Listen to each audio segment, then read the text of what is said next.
মার্কিন president Donald Trump ইরানের প্রস্তাব প্রত্যাখ্যান করায় তেহরানের বাসিন্দাদের মাঝে বেড়েছে ক্ষোভ ও উদ্বেগ। তারা বলছেন, যুদ্ধ কখনোই স্থায়ী সমাধান হতে পারে না, তবে নিজেদের অধিকার রক্ষায় যে কোনো হামলা মোকাবেলায় প্রস্তুত তেহরানবাসী। রোববার যুক্তরাষ্ট্রের দেয়া ১৪ দফা প্রস্তাবের আনুষ্ঠানিক জবাব দেয় ইরান। তাতে লেবানন সহ সব ফ্রন্টে যুদ্ধ বন্ধ করা, নিষেধাজ্ঞা প্রত্যাহার, হরমুজ প্রণালী দিয়ে জাহাজ চলাচলের নিরাপত্তায় গুরুত্ব দেয়া হয়।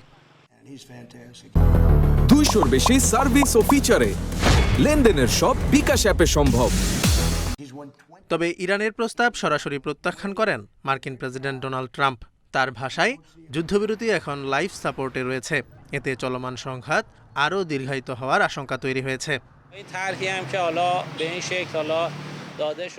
ইরানের প্রস্তাব ট্রাম্প প্রত্যাখ্যানের পর পরিস্থিতি অনিশ্চয়তায় পড়েছে। এটি যুদ্ধ আর শান্তির মাঝামাঝি এক অচল অবস্থায় আটকে আছে। দুই পক্ষের লক্ষ্য ভিন্ন হওয়ায় সমস্যা সমাধান হচ্ছে না, বরং যতদিন গড়াচ্ছে সংকট বাড়ছে। যুক্তরাষ্ট্রকে কোনোভাবেই আস্থায় আনতে পারছেন না তেহরানবাসী। শান্তির লক্ষ্য থাকলেও ফের হামলা হলে উপযুক্ত জবাব দেওয়ার প্রত্যয় তাদের।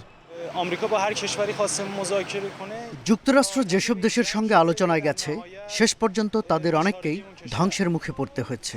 তাদের অবশ্যই আমাদের অধিকার ও স্বার্থ সম্মান করতে হবে। আমরা কূটনীতি ও শান্তির পথে আছি, কিন্তু হামলা হলে জবাব দিতেও প্রস্তুত। এদিকে হরমুজ প্রণালী ঘিরে চলমান উত্তেজনা বিশ্ব জ্বালানি বাজার ও আন্তর্জাতিক বাণিজ্যের জন্য সংকট ক্রমেই জটিল করে তুলছে। Jobayer Hussain, independent news.